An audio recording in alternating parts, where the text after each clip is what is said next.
जय हिंद दोस्तों, मैं हूं एसपी अभिलाष और आप देख रहे हैं द जियोपॉलिटिकल डेस्क। दोस्तों, पाकिस्तान में एक ऐसा युद्ध शुरू हो गया जिसके बारे में कभी मोहम्मद अली जिन्ना ने भी नहीं सोचा होगा कि ये यहाँ पे हो सकता है। जी हाँ, मुस्लिम देश होते हुए पाकिस्तान के अंदर कॉन्डोम के ऊपर एक ऐसा युद्ध छिड़ चुका है जो पूरी दुनिया के लिए एक बहुत बड़े सदमे से कम नहीं है। क्योंकि भाई इस्लामिक देश और कॉन्डोम, क्या बात कर रहे हो। मुझे तो लगता था आज तक कि इनके देश में कॉन्डोम यूज ही नहीं होते। ये तो 4 कदम और ज्यादा आगे निकले हमसे। लेकिन इसके अंदर भी यूएसए की एक बहुत बड़ी साजिश है और आज की वीडियो में एग्जैक्टली आपको वही बताने वाला हूँ कि यूएसए आखिर प्लान क्या कर रहा है। फिर चाहे बांग्लादेश के अंदर हो रहा टर्मोइल हो और पाकिस्तान के अंदर हो रही कॉन्डोम की लड़ाई, आखिर ट्रंप किस तरीके से इसमें रिलेटेड और किस तरीके से ट्रंप ने एक बहुत अच्छी रणनीति यहाँ पे चल दी है, आज मैं एग्जैक्टली आपको यही बताने वाला हूँ। वीडियो शुरू करने से पहले वीडियो को लाइक कर दीजिए, चैनल को सब्सक्राइब कर लीजिए और बेल आइकन दबाना बिल्कुल मत भूलिएगा। कॉन्डोम क्रांति पे जाने से पहले मैं आपको बताना चाहता हूँ कि एग्जैक्टली पाकिस्तान में क्या चल रहा है। पाकिस्तान में चल रहा है कि पाकिस्तान को चाहिए दोबारा लोन। पाकिस्तान फिर से गरीब हो गया है और फिर से उसने दरवाजा खटखटाया आईएमएफ का। आईएमएफ ने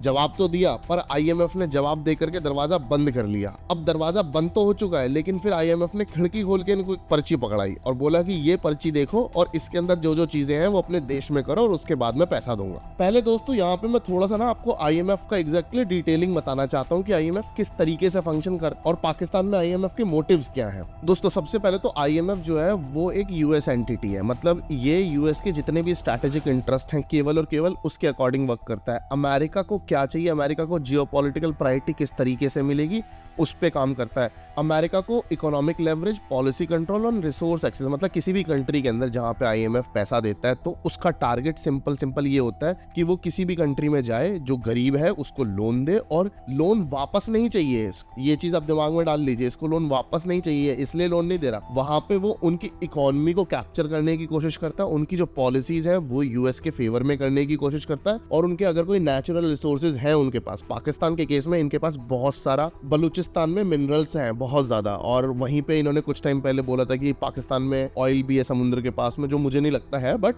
अब ये बोला है तो चलो एक बार को मान लेते हैं। वैसे तो नहीं होगा क्योंकि पाकिस्तानी हमेशा झूठी बोलता है, लेकिन एक बार को मान लेते हैं कि चलो है। तो यहाँ पे भी इसका इंटरेस्ट ये है कि उस ऑयल रिग को भी अपन कैप्चर कर लेंगे।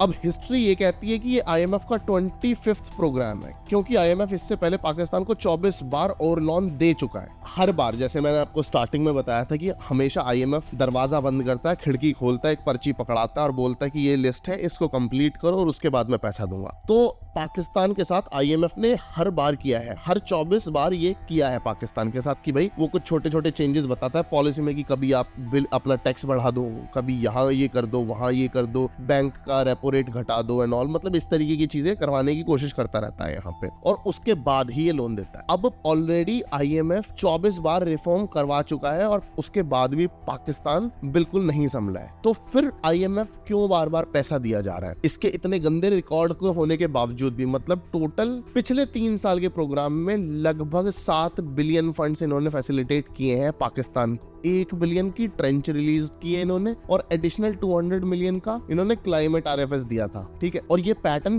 बिल्कुल अनचेंज्ड है इनका। मतलब ये हर बार आते हैं, पाकिस्तान को पैसा देते हैं, पाकिस्तान उस पैसे को बर्बाद कर देता है, इनके जनरल लूट के खा जाते हैं, इनके पॉलिटिशियंस लूट के खा जाते हैं। और दोस्तों यहाँ पे ना एक बहुत छोटी सी रेलेवेंस बताऊंगा बट बहुत ज्यादा इंपॉर्टेंट है, इसको सुनना। जब भी पाकिस्तान को कोई भी एड मिलती है, चाहे वो वर्ल्ड बैंक से मिले, चाइना से मिले, अमेरिका से मिले, आईएमएफ से मिले, आप एक चीज पे गौर करना कि जब भी इनको ये पैसा मिलेगा हमेशा लंदन की, यूएस की और यूएई की प्रॉपर्टीज के रेट बढ़ जाते हैं, क्योंकि इनके जनरल और इनके पॉलिटिशियंस जितने भी यहाँ बैठे हुए हैं, भ्रष्टखोर या भ्रष्टाचारी जिन्हें आप बोलेंगे, वो सारे यहाँ से पैसा लूट के वहां जाकर के प्रॉपर्टीज खरीद लेते हैं और वहां पे वो लोग वहां पे अय्याशी की जिंदगी जीतते हैं और यहाँ पे इनकी जो आवाम है वो वैसे ही मर कट रही है, जैसे चल रहा है इनका वैसे ही चलती रहती है। अगर आप लोगों में से किसी ने धुरंधर देखी है तो आप लोगों को याद होगा कि वहां पे आर माधवन का एक डायलॉग था कि हमें ना इनको फाइनेंशियली बैंकरप्ट करना पड़ेगा। इंडिया ने आईएमएफ की इस फंडिंग को कई बार फ्लैग किया है और बताया है कि ये टेरर फंडिंग है, पूरी की पूरी टेरर फाइनेंसिंग इधर से ही होती है। और पहलगाम अटैक के बाद और ऑपरेशन सिंदूर के बाद इंडिया ने दोबारा से ये ऑब्जेक्शन रेज किए थे। उससे पहले भी कई बार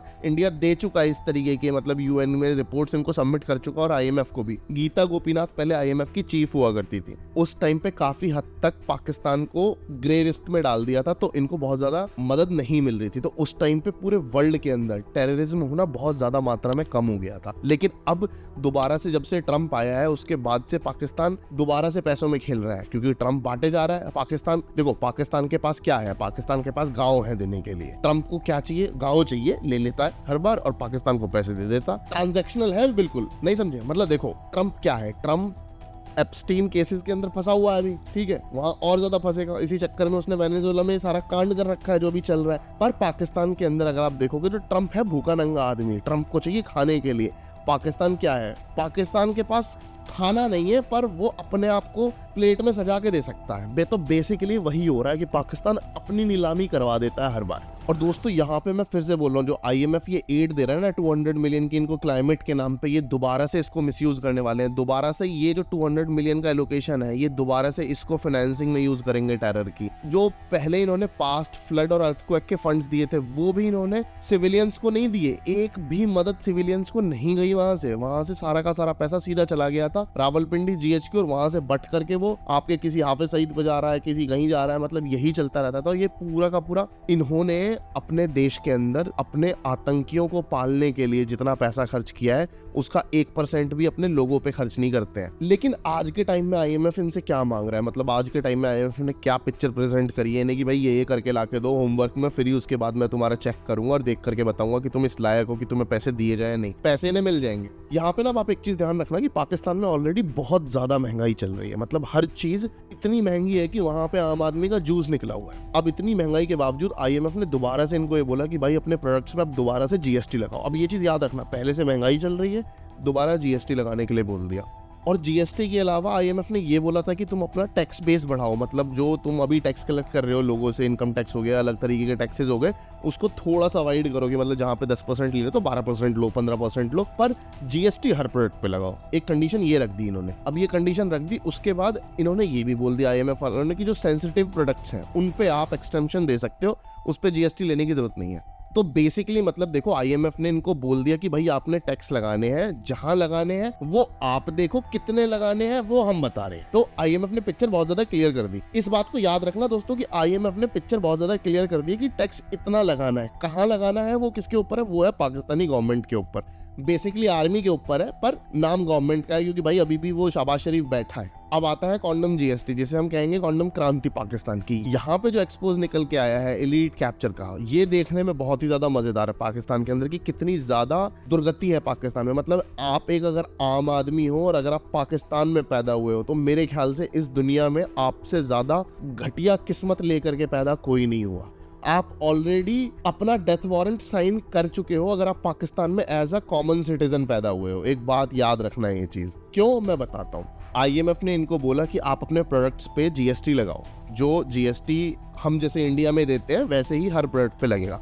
इन्होंने कहा ठीक है हम लगाएंगे। इन्होंने आटे पे लगाने की बजाय, ठीक है, बिस्किट पे लगाने की बजाय भाई इन्होंने कॉन्ट्रासेप्टिव पिल और बेसिक हेल्थ आइटम पे जीएसटी लगा दिया। मतलब आप समझ रहे हो, एक बेसिक हेल्थ आइटम जो सबकी सबसे ज्यादा नेसेसिटी होती है वो इन्होंने उस चीज पे जीएसटी लगा दिया। आटे पे नहीं लगाया इन्होंने, बिस्किट पे नहीं लगाया, पार्ले मतलब खाने पीने के सामान पे नहीं लगाया, मीट पे जीएसटी नहीं लगाया। क्यों, आपके दिमाग में आ रहा होगा क्यों, तो मैं बता देता हूँ उसका भी रीजन क्या है। उसका भी रीजन बहुत ज्यादा सिंपल है, ज्यादा बड़ी कोई टेक्निक है नहीं इसके अंदर। पर उससे पहले एक चीज रिकॉल करो, मैंने आपको क्या बताया था। आईएमएफ ने इनको केवल फिगर दी है कि भाई इतना नंबर लगाना है। आईएमएफ ने ये डिक्टेट नहीं किया कि कहाँ कहाँ जीएसटी लगाना है। वो कौन देख रहा है, वो इनका लोकल डिपार्टमेंट देखेगा, इनकी सरकार देखेगी, इनकी आर्मी देखेगी। तो इन्होंने बाकी चीजों पे जीएसटी ना लगा के हेल्थ आइटम और कॉन्डम्स पे क्यों जीएसटी लगा दिया, क्योंकि बाकी चीजें आर्मी बनाती है। फौजी फाउंडेशन इनके एग्रीकल्चर को देखती है, रियल एस्टेट को देखती है और एंटरप्राइजेस को देखती है। अब इनके सामने थोड़ी औकात है किसी की। पाकिस्तान में भाई आर्मी के आगे थोड़ी चलती है। पाकिस्तान लिटरली पाकिस्तानी आर्मी के आगे किसी की नहीं चलती। पाकिस्तानी आर्मी का वो स्ट्रक्चर है कि ऊपर से उतरा हुआ अवतरित इंसान अगर आ जाए धरती पे तो वो इनके आगे मत्था टेक दे कि भाई आप ही हैं हमारे भगवान, लिटरली। तो बेसिकली क्या किया स्टेट ने, गवर्नमेंट ने, जो बहुत लो रेजिस्टेंस वाले टारगेट थे उनको चूज कर लिया। अब इसका आउटकम क्या आया, ये तो इन्होंने कर दिया। पब्लिक आउटरीच देखने को मिल रही है, इनको पार्शियल रोल बैक करना पड़ा। और इतनी कंफ्यूजन चल रही है इनके बीच में अभी कि शहबाज शरीफ सर पटक के बैठा और सोच रहा है कि मैं कहां से जिंदगी शुरू करूं अपनी। अच्छा दोस्तों, आपको एक चीज याद होगी, कुछ समय पहले एक न्यूज आई थी कि पीआईए बिक रही है, पाकिस्तान इंटरनेशनल एयरलाइंस बिक रही है। एग्जैक्टली ये भी आईएमएफ की करतूत थी। करतूत क्यों बोल रहा हूं मैं, क्योंकि आईएमएफ ने इनको फोर्स किया कि भाई ये करोगे तो ही हम पैसा देंगे। बेसिकली आईएमएफ ने इनको ये बोला कि तुम्हारी जितनी भी पीएसयूज हैं, जितने भी तुम्हारे स्टेट ओन्ड एसेट्स हैं उन सबको प्राइवेटाइज करना शुरू करो या फिर उन सबका डिस्क्लोजर शुरू करो, मतलब उनके शेयर्स वगैरह निकाल करके बाहर मार्केट से पैसा लेकर के आओ इकोनॉमी के अंदर। अब पाकिस्तान के अंदर इकोनॉमिक्स तो बहुत ज्यादा बड़ी बात हो गई। यहाँ के जाहिलों ने अगर नॉर्मल पढ़ाई करी हो तो ही इन्हें समझना है वो भी चीज, क्योंकि पाकिस्तान की पढ़ाई आपको पता है क्या, मदरसा छापे हैं सारे के सारे, ये पढ़ते वढ़ते तो कुछ है नहीं। तो बेसिकली IMF ने इनको एक बीन दे दी बजाने के लिए, अब इन्हें समझ नहीं आ रहा वो बजेगी कहां से। और यहाँ पे ना आप एक इंटरेस्टिंग चीज सुनो, PIA के अलावा IMF ने बोला कि तुम अपना बैंक बेचो, अपनी यूटिलिटीज बेचो, मतलब इनकी जो बिजली और पानी के संसाधन है वो सब बेचो, और अपना लैंड भी बेचो भाई। कि एयरलाइन तो मतलब न्यूज में आई थी, पर इसके अलावा बिक पूरा पाकिस्तान रहा है। तो बेसिकली आप समझ गए कि पूरा पाकिस्तान बिक रहा है, नीलामी लगाने वाला चाहिए, आप खरीद लो। क्या कह रहे हो, इंडिया को खरीद लेना चाहिए? अरे नहीं यार, इनकी जनसंख्या बहुत ही वाहियात है। अच्छा, इसका मोटिव क्या है ये सब बेचने का? वही पब्लिक टू प्राइवेट जाना है ओनरशिप में, फिर उसके बाद वो अपने हिसाब से रेट चूज करेंगे और वो सारा का सारा बर्डन जो है आम आदमी पे आएगा, क्योंकि यहाँ पे जो इनका फॉरेन है या फिर इनका जो इलीट है वो तो कुछ करता नहीं है। अब यहाँ पे एक चीज और निकल के आ रही है कि फॉरेन कंपनीज ये सारी चीजें खरीदेंगी, या फिर जो इन्हीं के देश के इलीट वर्ग है, मतलब इन्हीं के देश के जो बड़े बिजनेसमैन हैं जिन्होंने टेररिज्म से बहुत ज्यादा पैसा कमाया है, या फिर आसिम मुनीर जैसे नलायकों को सपोर्ट कर करके उन्होंने और ज्यादा पैसा बना लिया, क्योंकि आसिम मुनीर भी एक बहुत ही बड़ा टेररिस्ट ही है, तो वो इस सेक्टर में एंट्री मारेंगे। और मैं आपको ये बता देता हूँ, ये जो पाकिस्तान इंटरनेशनल एयरलाइन है ना, इसका बेचने का ऑर्डर भी ना केवल और केवल आर्मी की तरफ से आया था, और ये भी बोला जा रहा है कि फौजी फाउंडेशन इसे परचेज करने वाली है। देखो आयरनी देखो इस देश की आप, कि मतलब देश के पास पैसा नहीं है, देश गुर्बत में है, आम आदमी बिल्कुल तरस रहा है हर चीज के लिए, वहां पे आटे खरीदने का पैसा नहीं है लोगों के पास लिटरली। IMF बिल्कुल गर्दन पे पंजा लगा करके बैठा है कि कभी भी गला घोट देगा, और उस टाइम पे PIA खरीदने के लिए फौजी फाउंडेशन के पास पैसा है, पर इकोनॉमी में पैसा नहीं है। आप आयरनी देखो इस बात को। और यहाँ पे ना ये रिफॉर्म जो होगा, ये बहुत बड़ी मोनोपोली कंसोलिडेशन लेके आ जाएगा पूरे पाकिस्तान में। ये इनकी जिंदगी के लिए ना बहुत ज्यादा बड़ा नरक साबित होने वाला है। और इस सब का आउटकम एग्जैक्टली दोस्तों वैसा ही हुआ जैसा होना था। मतलब वहां पे पूरा अनरेस्ट फैल चुका है, पूरा लोग वापस रोड पे आ गए हैं वहां पे, मतलब भाई इन्फ्लेशन स्पाइक हो गया है, प्रोटेस्ट चल रही है, पॉलिटिकल इंस्टेबिलिटी गया यार पाकिस्तान। मतलब अब बचेगा नहीं, मतलब अब कितना बचा लोगे यार, आप कहां तक कंट्रोल करोगे? मतलब ठीक है, it's running like a pressure chamber right now. इन्होंने बार बार पैसा लिया, लोगों पे प्रेशर बना, और पैसा लिया और बना, और पैसा लिया और बना।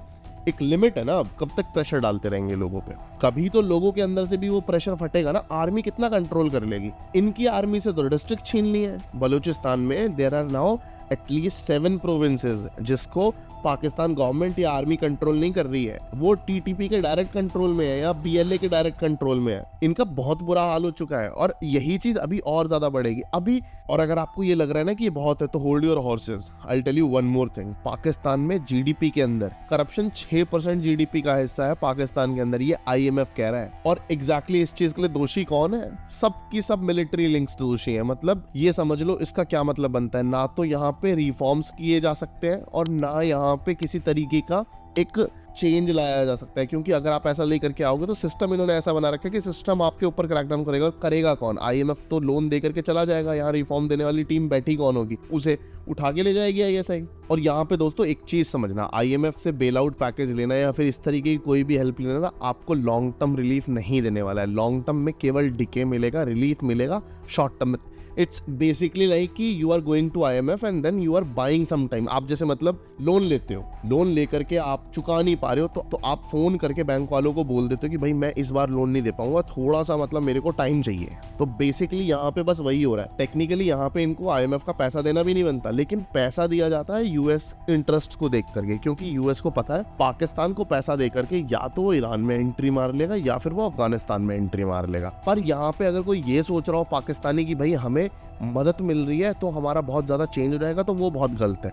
अगर यहाँ पे इन्होंने रिफॉर्म कर दिए अपने, ये जो अभी बात कर रहे हैं जिनकी, तो इनका इंटरनल रप्चर हो जाएगा बहुत भयंकर क्लैशेस छूट जाएंगे वहां पे। और अगर ये लोग रिफॉर्म नहीं करते हैं तो इनका बेल आउट साइकिल खत्म हो जाएगा। मतलब फिर इनका दोनों तरफ से मरण है, आप ये समझ लो। इनका मतलब कोई लेवरेज नहीं है, इनकी बस केवल एक लेवरेज बची है, ये न्यूक्लियर ब्लैकमेल कर सकते हैं लोगों को कि भाई हमारे पास न्यूक्लियर मिसाइल है, ये आतंकवादियों के हाथ में पड़ जाएगी, तो इस वजह से हमें दे दो, ये वो बस, और कुछ नहीं कर सकते। ये यहाँ पे एक थॉट आता है मेरे दिमाग में और मुझे इसका जवाब आप लोगों से चाहिए। इस्लामिक नेशन और कॉन्ट्रासेप्टिव पिल्स का यूज, कॉन्डोम का यूज, ऐसा पॉसिबल है क्या? हाँ या ना में जवाब दीजिए कमेंट्स में। मिलता हूँ अगली वीडियो में दोस्तों, तब तक के लिए जय हिंद, वंदे मातरम, भारत माता की जय।